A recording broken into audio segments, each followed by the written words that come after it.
This interview is for information only and should not be considered as investment advice or a recommendation to buy shares in the company featured.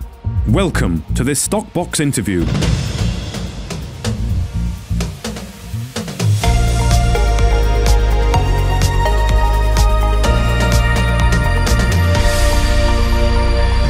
Joining us today is Oliver Friesen, the CEO of Guardian Metal Resources, following an update from the Pilot Mountain Tungsten project. Well, hello, Oliver, as always. Thank you for your time. How are you? I'm doing well, Mark. How are you doing? Yes, very good. Very good. Thank you, Oliver. So, of course, the RNS this morning talking about inversion modelling of the geophysical data has been received. Larger than expected magnetic anomaly at Porphyry West and a new anomaly in the northern part of the project, which you've, in the interim, I guess, called the North Target. So just give us a bit of a context around this then. Is this just sort of building on the picture that you're constantly building and evolving here at Pilot Mountain? Yeah, I mean, honestly, our understanding and geological understanding of the project just continues to evolve with each step. And that's really what's supposed to happen here, right? When we first acquire the project, we have an existing set of data. We understand what's been done. And then we figure out, okay, what are the next steps here? And how do we look at new areas and figure out kind of piece the puzzle back together effectively? Like obviously, over geological time, there's a lot going on. Systems are evolving. They're being in place. They're being faulted.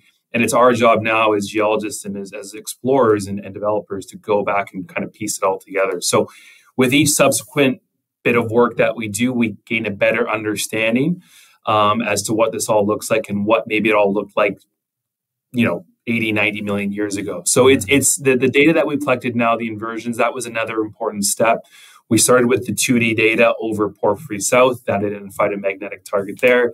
We had indications of potentially a magnetic target to the west. We did the 2D data over that. That showed a large magnetic anomaly at surface. And now what we've done is we've done the 3D inversions to, effectively see what these targets look like in the subsurface. So to our excitement, the Porphyry West target, which was just sort of a pie in the sky idea, like literally 2-3 months ago, is now a very large coherent magnetic anomaly, which expands and grows at depth, which is really what we wanted to see. So all this work that you're doing, and you mentioned, of course, the aging as well. I know the RNS talked about you've been able to sort of age it 85 to sort of 88 million years ago. All of this is sort of really, I guess it's doing two things. Is it sort of one, going into the data room, as it's known, for just archive of data if anyone wants to come and have a look at what you've got, potential interested parties, but also it helps you as a company to sort of hone in on where you want to go and actually do some more drilling. Yeah, so the age dating is interesting. So I think there's kind of two main takeaways from that. So the point you mentioned, which is it goes in the archives, that is important because when companies want to see a robust Dropbox or data set handed over, the age dating is something that the majors and the bigger companies typically look for because that's important context. I'd say the main takeaway was the fact that there was sort of two age ranges that were found. That means there's multiple pulses. So typically what will happen is we sample multiple molybdenum-rich samples because the molybdenum is what they use to actually get the age. So what we're seeing there is at least 2 pulses, which means there was sort of multiple events that occurred within the property and within Porphyry South specifically. So that's important. And then in terms of the actual finite age range itself, that puts you into more broader geological context. So within Western Nevada, there's kind of well-known ages of various emplacing events, and then we can take that data now and place our property in that context. So we're still working on kind of how it all fits into the bigger picture, but we definitely have 2 pulses, which is what we wanted to see. And we're within a very sort of finite, I would say, age range of other well-known deposits and mineralizing events that occurred within this part of Nevada, which is also what we wanted to see. Okay. So this all will be worked on and fed into the bigger picture here, but effectively you're saying Exactly. There's 2 pulses or 2 events that have happened, and also At least 2, yeah. At least 2, yeah, and you want to be sort of looking for that source, don't you, as well? I think that sort of main porphyry source, what we've spoken about before. So yeah, I guess this will all help try and narrow down on where that will be. Of course, something important from the RNS as well this morning was your comment where you said about the first receipt of those, or the receipt of the first batches of drill sample laboratory results, including over limits, and you're looking forward to seeing the inaugural drill assay results. So are you sort of saying here that really the assays are sort of, they've been done, they're in hand, and they're perhaps being interpreted now? Yeah, no, so the first batch is in hand now. It's important just to give the market some context as to what the actual steps that are required before you have the data in hand.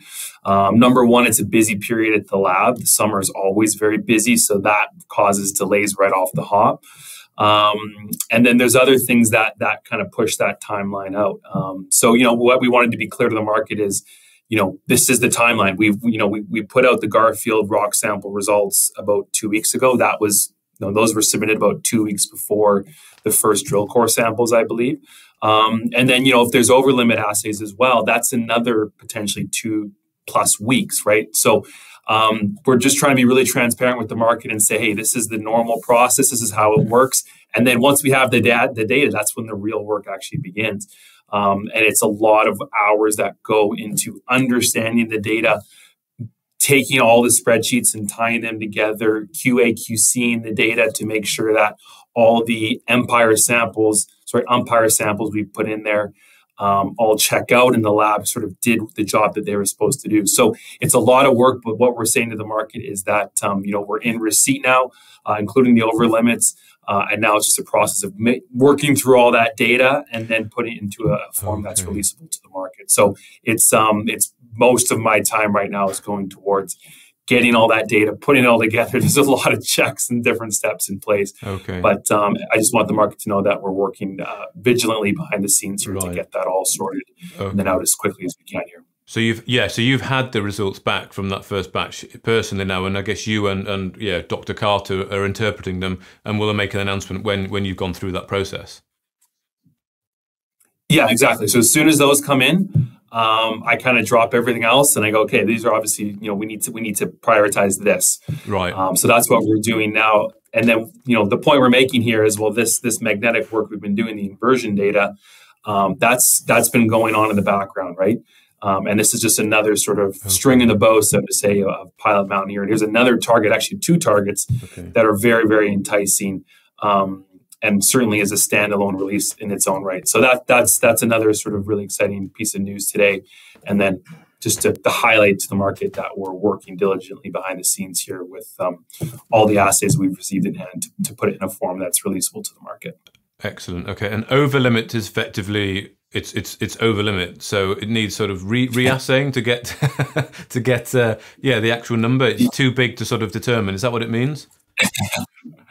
I knew you'd double click on that, Mark. So the way it works is you set an analytical method based on typically what you expect to see, or alternatively based on the mineralization style. So if you're in a skarn or a porphyry or whatever the system is, there's certain analytical methods that are better at digesting all the material in the sample is the best way to describe it. So there's different acid digests that are used.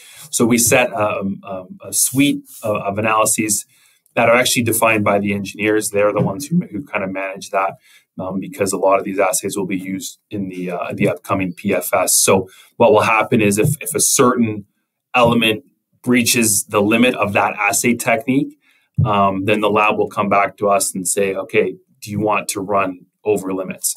Some elements we won't run over limits because we're just not too concerned about those. Some that maybe are not as there's not as much economic interest in those elements, but other ones we will typically elect to run the over limits. And that process alone, that's a new assay technique effectively.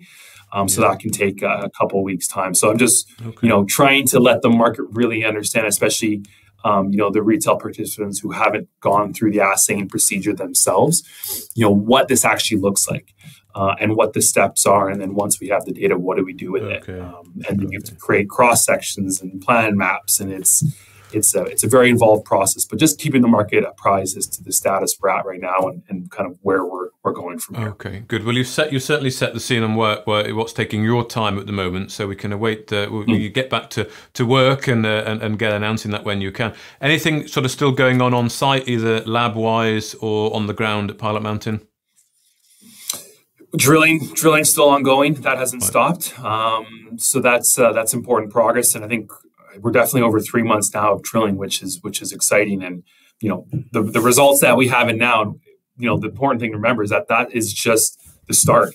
All the subsequent holes that we've drilled and are still drilling, those are batches being sent in regularly. So it's not like it's one batch and then we're done. No. This is continuous news always coming in. My email inbox is being infiltrated, or should be very soon here, and at a regular basis with new assays coming in here, and that's exciting, right? Because I think I can't remember exactly how many holes we're at now, but every hole is being sent in on a regular basis. So that's still ongoing. The drilling is still ongoing.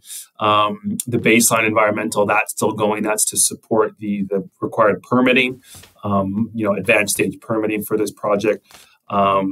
And then Garfield, where we've discussed there what the next steps are going to look like. But drilling is very busy, and the crews are working around the clock, literally 24/7 to continue pushing that forward. And when's that sort of set to finish? I mean, you're going throughout the end of the year. I know it was quite a fluid process, we said before. Yeah, we haven't announced the end date yet. One thing just to note is that typically winter is... You can drill. The great thing about Nevada is you can drill in the winter, and especially where we are, it's a bit of a higher desert area, so it's the not as much precipitation, and we are road accessible. So I've worked on a lot of projects, and there's a lot of tungsten projects actually, ones that come up and are brought up sort of in the context of what we're doing here, where the work season is 3-4 months. So I've actually done a lot of work, and it's just challenging because there's just to only be able to work on a project for 4 months a year is really challenging. But why does that matter for Pilot Mountain? Is we can drill, explore, push these projects forward 12 months of the year. The only thing to note is that when winter comes around, typically drilling costs go up, I would say on average of 10%. And most of that just goes toward drilling delays associated with any freezing. A lot of times if, during the night, water lines can freeze and things like that. So it might take them an hour in the morning to get that kind of up and running. And then plowing the roads for snow. So that's kind of the only main thing to note. But so we haven't discussed or announced when the end date is going to be. But we recently did announce the raise, obviously. So we're in a good cash position here. So we're going to continue pushing forward, continue drilling, working with the drilling company to figure out what their scheduling looks like. But all systems go right now, and that should be that way for the next little while here, at least. Good. Excellent. Well, thank you, Oliver. So the next bit of news we can perhaps expect would be a big one, would it? A fairly sort of big milestone, that first kind of real interpretation from Guardian Metals' point of view that you can announce to the market. Yeah, exactly. Yeah, so that should be the next news to come here.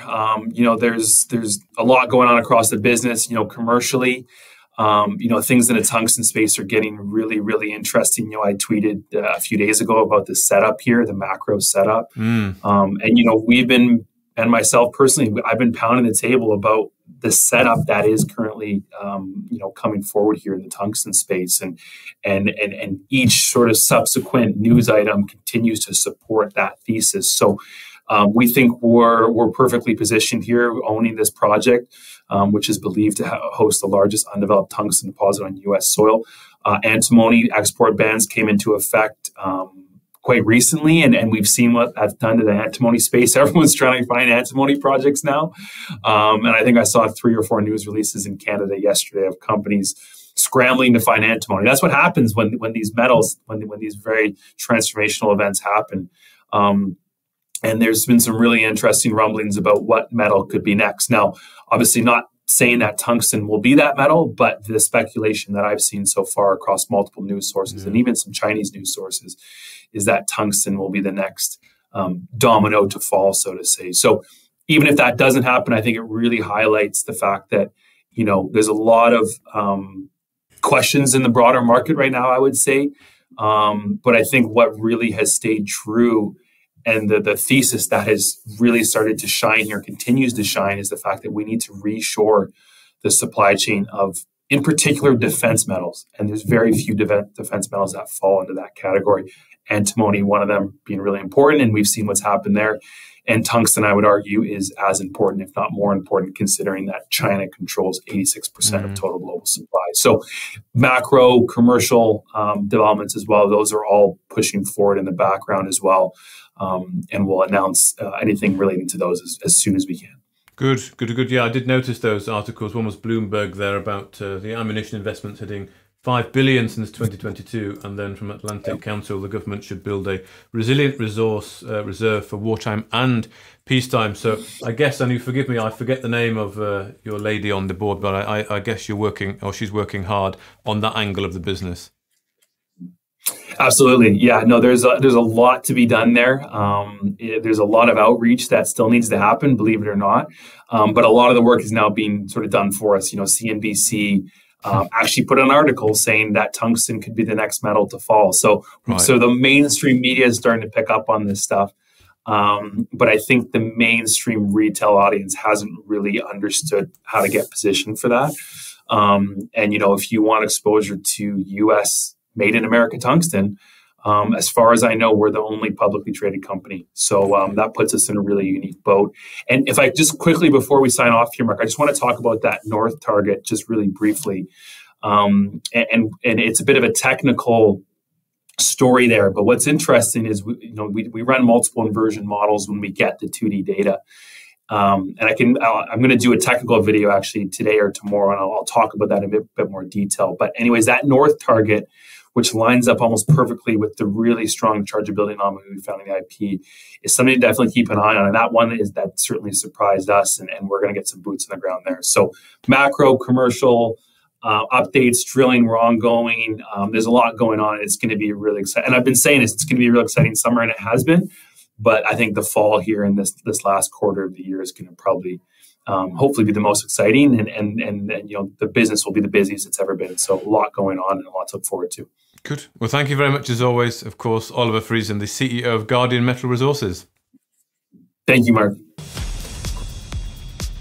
If you enjoyed this interview, then give us a thumbs up, a like or a retweet. Subscribe to us on YouTube or follow us on Twitter, and hit that notification bell to be the first to know when we release new content. There's loads of great content on our website too, across all our programs at stockboxmedia.com. Thank you for watching.